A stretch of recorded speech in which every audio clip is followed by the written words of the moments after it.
हम आपके साथ मिले ना मिले पर शंकर आपको जरूर मिलना चाहिए। आपका दुख समाप्त होना चाहिए, सुख प्रबल होना चाहिए। जपो, जपते रहो, जपाते रहो।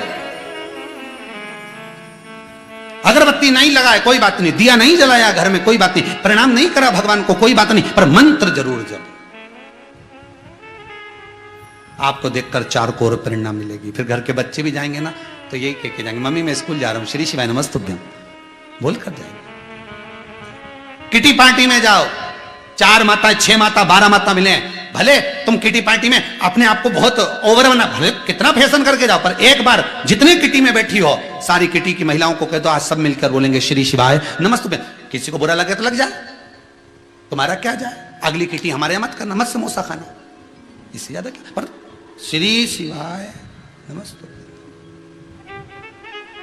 भले लग जाए, पर उम्मीद है मुझे पूरी किटी में कोई तुमको हंसेगा नहीं, कोई तुम्हारे लिए ठाके नहीं लगाएगा, इतना जरूर कहेगा कि इसने कथा जरूर सुन रखी है, ये पक्का है। तो आप कहोगे, आप अग्रण्य हो गए। होता है व्यक्ति जो इंजन होता है ना, ये आगे चलता है, इसके पीछे डब्बे लगे रहते हैं, तो ये इंजन को मुंडा काला करना पड़ता है धुएं में, तब तो इत्तों को खींच के ले जाएगा। जो बोलने वाला होता है ना वही मुंडा काला करे, जाना तो पड़ेगा, डब्बों को पार लगाना है तो करना तो पड़ेगा।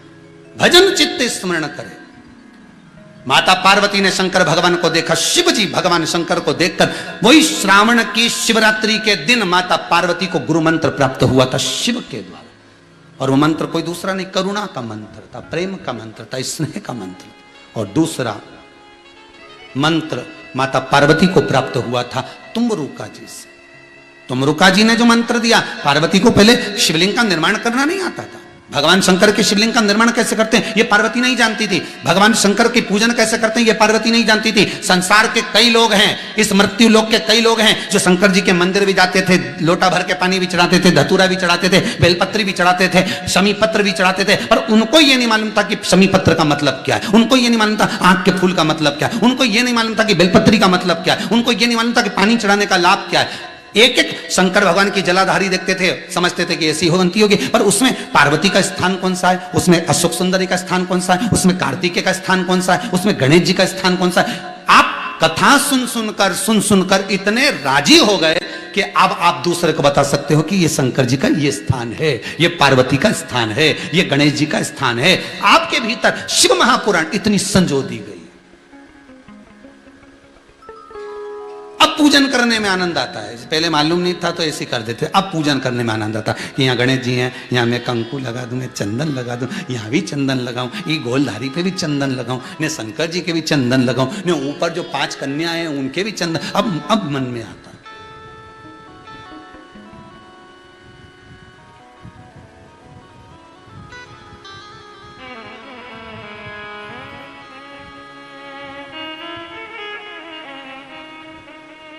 तुम्हारी चित्तवृत्ति में शिव बैठ गए। मुझे शिवलिंग बनाना नहीं आता, माता पार्वती अपनी सखियों के साथ बैठी हैं और शिव को रिझाने का तरीका ढूंढ रही हैं, शंकर को पाने का तरीका ढूंढ रही हैं। मोबाइल खराब हो जाए, फंक्शन दब जाए, बटन दब गई, सही नहीं हो तो अपन कितना माथा पच्ची करें, ये दवा वो दवा, अब ढूंढ रही हैं, तरीका ढूंढ रही हैं कैसे मिले। उसी समय पर शिव जी की आज्ञा हो गई, तुमरुका जी का आगमन हो गया। तुमरुका जी ने बिठाया, मिट्टी से शिवलिंग बनाना सिखाया। इससे पहले की कथाओं में आपको शिवलिंग बनाना सिखाया था, शिवलिंग कैसे वो सिखाया।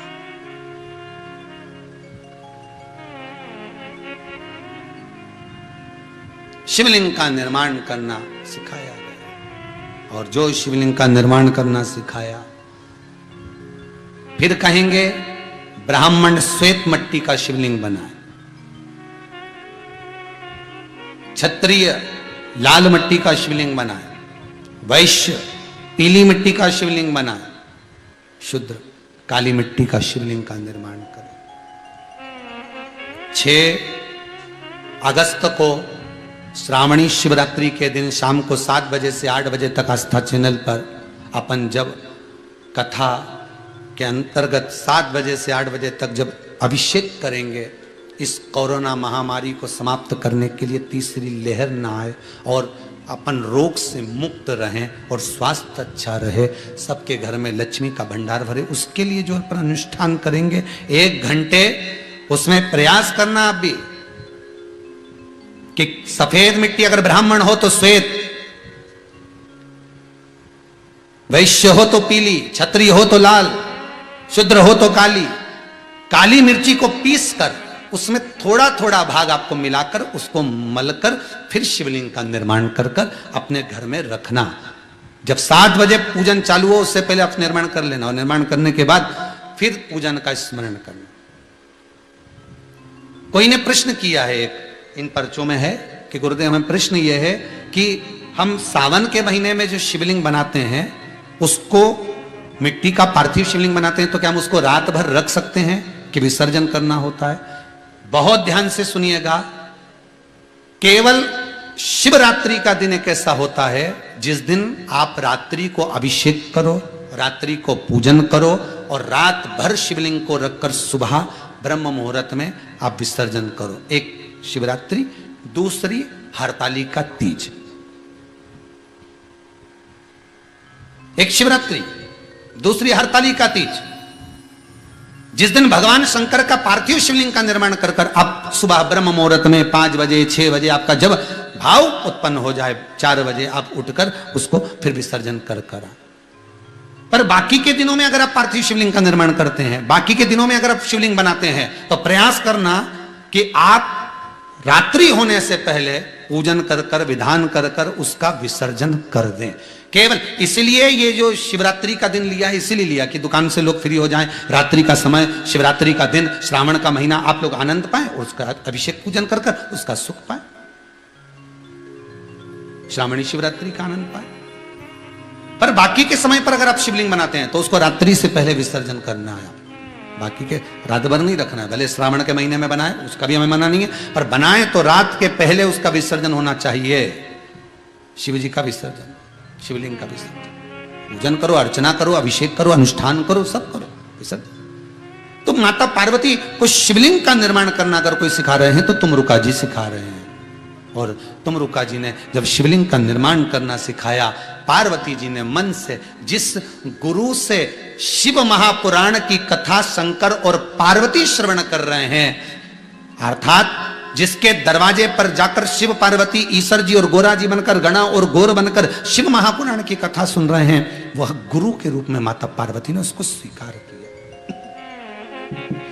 गुरु के रूप में उसको स्वीकार किया और गुरुपद की ओर उसको बढ़ाया गया। तो माता पार्वती जी के पहले गुरु शिव, दूसरे गुरु कौन है?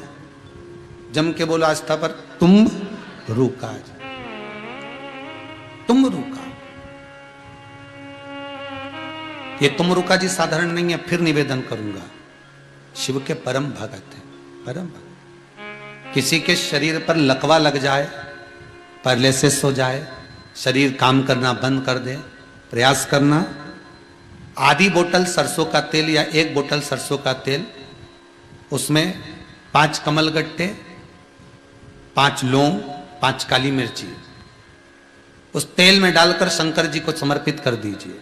उसको कटोरे में झेल कर वापिस ले आओ, शिव जी का बढ़िया स्नान आदि कराकर, अंग वस्त्र से धारण कराकर, फूल आदि सब चढ़ाकर पूजन कर कर आ जाइए। उस तेल को जो लेकर आए हो उस व्यक्ति की नाभि में 2 बूंद डालना चालू कर दीजिए और शरीर की मालिश प्रारंभ करवा दीजिए।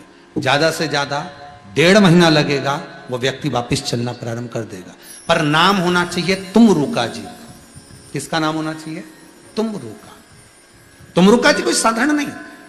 जिस बच्चे का पढ़ने में चित्त नहीं लगता, मन नहीं लगता, उसके लिए तुमरुका जी का स्मरण किया जाता है। जो बोलने में अटकता हो, तोतरा बोलता हो, उसके लिए तुमरुका जी का स्मरण किया जाता है। जिस व्यक्ति के नेत्रों में विकार उत्पन्न हो जाता है, नेत्र से कम दिखना चालू हो जाए, उसके लिए तुमरुका जी का स्मरण। हमने पहले की कथाएं आप जब निकालेंगे, हमारे पेज पर पहुंचेंगे, तब आप उसमें पढ़ेंगे, एक एक चीज निकाल कर पढ़ेंगे कि उसमें वर्णन किया है सब चीजों का। तुमरुका जब शिव महापुराण कथा बाची थी, पहले सती शिव पुराण, तुमरुका शिव पुराण, गणेश शिव महापुराण, ऐसे सब पुराण बाची है। उसका एक एक का स्मरण करिए, आपको बहुत सुख मिलेगा। उसमें वर्णन किया। तुमरुका जी ने शिवलिंग का निर्माण करना सिखाया और शंकर भगवान के शिवलिंग का निर्माण जब माता पार्वती ने करा, उसका पूजन अर्चना करा बड़े भाव से। तीसरे नंबर पर माता पार्वती ने अपनी ही सखी को, अपनी ही सहेली को, जिसने श्री गणेश जी महाराज का पालन पोषण करा, कार्तिकेय जी महाराज का पालन पोषण कृतिकाओं ने करा, गणेश जी का पालन पोषण मालिनी ने करा। किसने करा है? मालिनी। यह माता पार्वती जी की बड़ी परम प्रिय सखी है। जैसे मनुष्य के धड़ पर हाथी का मुख लगा तो वो गणेश जी कहलाए, इसी तरह स्त्री के धड़ पर भी गणेश जी का अर्थात हाथी का मुख लगा हुआ था। ये मालिनी का जो स्वरूप है वो स्त्री के धड़ पर,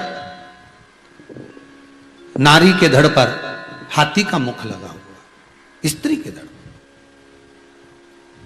कोई आपसे पूछे कि पार्वती जी की सहेली मालिनी कैसी दिखती थी, तो स्त्री का अगर आप फोटो बनाएंगे और उस पर हाथी का मुख लगा देंगे तो वो मालिनी का स्वरूप। मत्स्य पुराण में और आप अन्य बहुत सी पुराणों में इसका स्मरण पाएंगे। तो कई जगह पर लिखा हुआ है कि ये गणेश जी महाराज की परवरिश करने वाली, जैसे आज के जमाने में कई माताएं बच्चा जो रहता है उसको परवरिश के लिए दे देती हैं कि तुम इसको पालन पोषण करो, आया हो तुम इसको संभालो, तुम आया हो इसकी संभालने वाली हो, तुम माता हो दाई हो तो तुम इसको संभाल सकते। कार्तिकेय जी को जिसने संभाला वो कृतिका है, पर जो गणेश जी महाराज की परवरिश कर रही है वो मालिनी देवी है। ये शिव जी के यहां माता पार्वती जी की परम सखी है। पूछा, एक प्रश्न यहां अड़ जाता है कि ये इनको हाथी का मुख लगाने की क्या जरूरत थी? हाथी का मुख क्यों लगाए? क्या कारण था हाथी का मुख लगाने का? शिव महापुराण की कथा कहती है, एक बार की बात है, माता पार्वती मां जगतजननी जगदम्बा अंबा विराजमान थी। इतनी सुंदर थी मालिनी, बहुत सुंदर, जैसे मंदोदरी। मंदोदरी पूर्व समय में इतनी सुंदर थी, ये लंकाधिपति रावण के जो मंदोदरी है ये तो अपनी जगह पर है, अभी भी सुंदर रही, पर इससे पहले कौन थी? देवलोक में रहने वाली अप्सरा।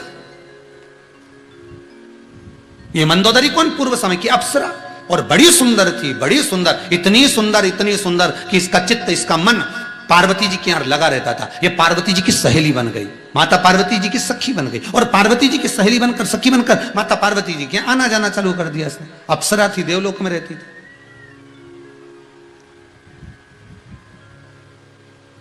अब आना जाना इसका प्रारंभ हो गया। एक दिन पार्वती जी घर पर नहीं थी, माता पार्वती कैलाश पर नहीं थी, और माता पार्वती जब कैलाश पर नहीं थी और इसका आगमन हो गया, इसने शंकर भगवान को देखा, बड़े सुंदर शिव थे, उनकी पूजन में लग गई, उनके पूजन में, आराधना में ये लग गई। जल का अभिषेक कराया, पंचामृत अभिषेक कराया, पूजन पाठ करी, इतने में पार्वती जी का आगमन हो गया। पार्वती जी ने देखा देवलोक की अप्सरा ये मेरे पास मुझसे मिलने आती थी, पर आज शिव जी की आराधना में लगी है। अब ये समझ नहीं पाई कि आराधना कर रही है कि शंकर भगवान की तप साधना को मिटाना चाहती है, शिव को अपना बनाना चाहती है। इसकी चित्तवृत्ति में माता पार्वती के मन में भाव उत्पन्न हो गया, और मन में भाव ये उत्पन्न हुआ कि ये शंकर को रिझाने के लिए कर रही, शिव को रिझाने के लिए। कोई जरूरी नहीं होता कि कोई स्त्री अगर पुरुष से प्रसन्न चित्त में बात कर रही है तो गलत संबंध ही होगा। फिर निवेदन करूंगा, आपके विचारों में, सोच में ये आ जाना चाहिए, जैसा चश्मा लगा होगा सामने वाला व्यक्ति वैसा ही दिखेगा। कामी को कामी दिखता है, लोभी को लोभी दिखता है, वासनावान को वासनावान दिखता है, तृष्णावान को तृष्णावान दिखता है, अहंकारी को अहंकारी दिखता है, कामी को कामी दिखेगा, छल करने वाले को छली दिखेगा, चोर को चोर नजर आएगा, साहूकार को साहूकार नजर आएगा, ईमानदार को ईमानदार नजर आएगा। कोई जरूरी नहीं है कि एक कन्या, एक स्त्री, एक लड़की अगर किसी लड़के से, किसी पुरुष से अगर बात कर रही है तो इसका गलत संबंध ही होगा। आपकी दृष्टि में गलत हो सकता है, हो सकता है। आज पार्वती जी के साथ वो संबंध हुआ। देवलोक की अप्सरा शिव की पूजन कर रही थी और पार्वती को क्रोध आ गया, तो देवलोक की अप्सरा होकर तू मेरे पति को रिझाने में लगी है, मैं तुझे श्राप देती हूं, 12 वर्ष तक तू एक कुएं में मेंढक बनकर रहेगी। मेरा श्राप है तुझको, तुझे एक कुएं में मेंढक बनकर रहना पड़ेगा। शंकर भगवान के नेत्र खुल गए। शिवजी नेत्र खुले और शंकर भगवान कहे, पार्वती आपका दोष है। शंकर भगवान का स्वरूप शिवलिंग किसी को भी दिखेगा तो कोई जल पात्र से जल तो चढ़ाएगा। शंकर का मंदिर कहीं पर भी होगा, एकांत में भी होगा, और कोई स्नान कर कर आ रहा है, एक लोटा पानी भर गया, चढ़ा दिया, तो क्या तुम सबको श्राप दे दोगी? इसके मन में गलत नहीं था। सुनो पार्वती, शंकर के दरवाजे